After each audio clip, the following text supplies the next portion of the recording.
Hello friends, कैसे हैं आप सब। आई होप आप सब मस्त, ज़बरदस्त और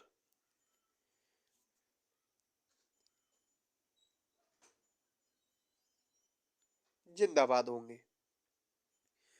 तो दोस्तों, आज है हमारा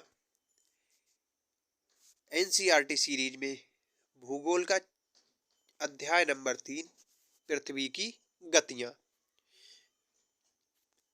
क्लास अच्छी लगे तो क्लास को लाइक और चैनल पर नए हो तो चैनल सब्सक्राइब जरूर कर लें। तो चलिए क्लास की शुरुआत करते हैं। पृथ्वी की गति दो प्रकार की होती है, घूर्णन एवं परिक्रमण। घूर्णन वह जो पृथ्वी अपने अक्ष पर स्वयं घूमती है, और परिक्रमण वह जो पृथ्वी सूर्य के चारों ओर घूमती है। पृथ्वी का अपने अक्ष पर घूमना घूर्णन कहलाता है, और सूर्य के चारों ओर एक स्थिर कक्ष में पृथ्वी की गति को परिक्रमण कहते हैं। पृथ्वी का अक्ष एक काल्पनिक रेखा है, और जो इसके कक्षीय सतह से 66.5 डिग्री का कोण बनाती है। वह समतल जो कक्ष के द्वारा बनाया जाता है उसे कक्षीय समतल कहा जाता है। पृथ्वी सूर्य से प्रकाश प्राप्त करती है, और पृथ्वी का आकार गोले के समान है, इसलिए एक समय में सिर्फ इसके आधे भाग पर ही सूर्य की रोशनी प्राप्त होती है। सूर्य की ओर वाले भाग में दिन होता है, जबकि दूसरा भाग सूर्य से जो दूर होता है वहां पर रात होती है। पृथ्वी पर वह वृत्त जो दिन और रात को विभाजित करता है उसे प्रदीप्त वृत्त कहते हैं। यह वृत्त अक्ष के साथ नहीं मिलता है। जैसा कि आप देख सकते हैं, पृथ्वी अपने अक्ष पर एक चक्कर पूरा करने में लगभग 24 घंटे का समय लेती है, और घूर्णन के समय काल को पृथ्वी का दिन काल कहा जाता है। ये पृथ्वी की दैनिक गति है। आप देख सकते हैं, ये है सन, और पृथ्वी के जितने भाग पर सूर्य की किरणें पड़ती हैं उस भाग में दिन, और जिस भाग में किरणें नहीं पड़ पाती हैं उस भाग में रात हो जाती है। तो जिस भाग में किरणें पड़ती हैं उसे प्रदीप्त वृत्त, और जहां पर अंधेरा होता है उसे अदीप्त वृत्त कहते हैं। प्राचीन भारतीय खगोल शास्त्री आर्यभट्ट ने बताया था कि पृथ्वी एक गोल है जो अपने अक्ष पर घूर्णन करती है। अगर पृथ्वी घूर्णन नहीं करेगा तो क्या होगा, आपके दिमाग में ये सवाल आता होगा। सूर्य के तरफ वाले भाग में हमेशा दिन होगा, और जिस कारण उस भाग में गर्मी लगातार पड़ती रहेगी, क्योंकि जब पृथ्वी घूमेगी नहीं तो सूर्य का प्रकाश जितने भाग पर पड़ेगा वो उस भाग में हमेशा दिन रहेगा, और जितने भाग पर नहीं पड़ेगा उसमें हमेशा रात रहेगी। और जिस भाग में हमेशा रात रहेगी वो स्थान ठंडा, और जिस पर प्रकाश पड़ेगा वो हमेशा गर्म, यानी कि वहां पर सबसे ज्यादा गर्मी होगी। दूसरे भाग में हमेशा अंधेरा रहेगा और पूरे समय ठंड पड़ेगी। इस तरह की अवस्था में जीवन संभव नहीं हो पाएगा। पृथ्वी की गति जो सूर्य के चारों ओर कक्ष में होती है उसे परिक्रमण कहा जाता है। पृथ्वी एक वर्ष या 365 सही 1/4 दिन में सूर्य का एक चक्कर लगाती है, और हम लोग एक वर्ष 365 दिन का मनाते हैं तथा सुविधा के लिए 6 घंटे इसमें नहीं जोड़ते हैं। ये पृथ्वी की गतियां दी गई हैं। ये सन है, नीचे 23 सितंबर और ऊपर 21 मार्च।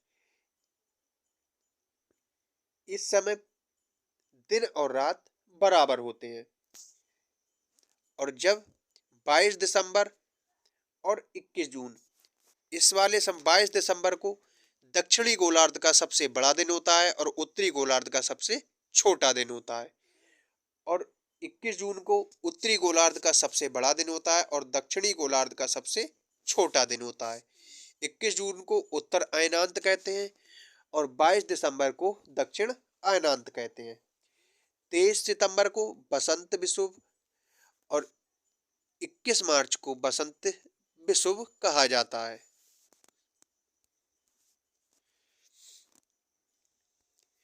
4 वर्षों में प्रत्येक वर्ष में बचे हुए 6 घंटे मिलकर एक दिन यानी 324 यानी 24 घंटे के बराबर हो जाते हैं, और इसके अतिरिक्त एक दिन फरवरी के महीने में जोड़ दिया जाता है। इस प्रकार प्रत्येक चौथे वर्ष फरवरी माह 28 के बदले 29 दिन का होता है।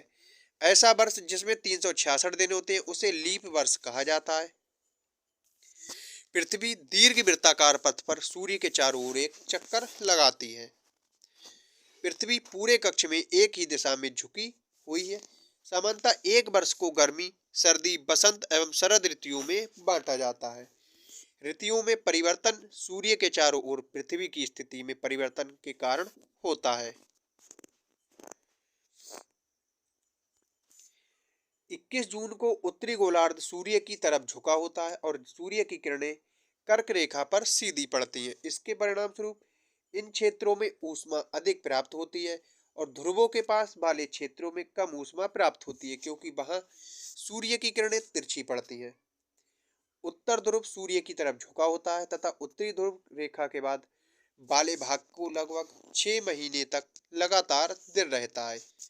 चूंकि उत्तरी गोलार्ध के बहुत बड़े भाग में सूर्य की रोशनी प्राप्त होती है, इसीलिए विषुवत वृत्त के उत्तरी भाग में गर्मी का मौसम होता है।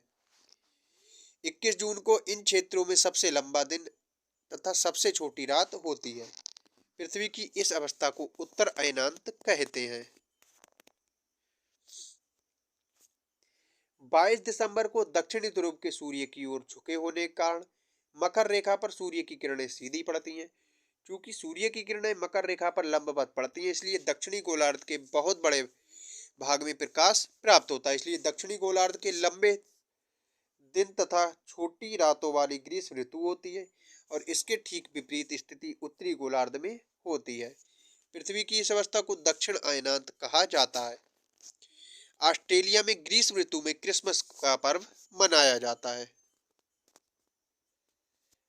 21 व 23 मार्च को सूर्य की किरणें विषुवत रेखा पर सीधी पड़ती हैं और इस अवस्था में कोई भी ध्रुव सूर्य की ओर झुका हुआ नहीं होता, इसीलिए पूरी पृथ्वी पर दिन और रात बराबर होते हैं, इसीलिए इसे विषुव कहा जाता है। और 23 सितंबर को उत्तरी गोलार्ध में शरद ऋतु होती है, जबकि दक्षिणी गोलार्ध में बसंत ऋतु होती है। 21 मार्च को स्थिति के विपरीत होती है, जब उत्तरी गोलार्ध में बसंत ऋतु तथा दक्षिणी गोलार्ध में शरद ऋतु होती है। इस प्रकार स्पष्ट है कि पृथ्वी के घूर्णन एवं परिक्रमण के दौरान दिन एवं रात तथा ऋतुओं में परिवर्तन होता है।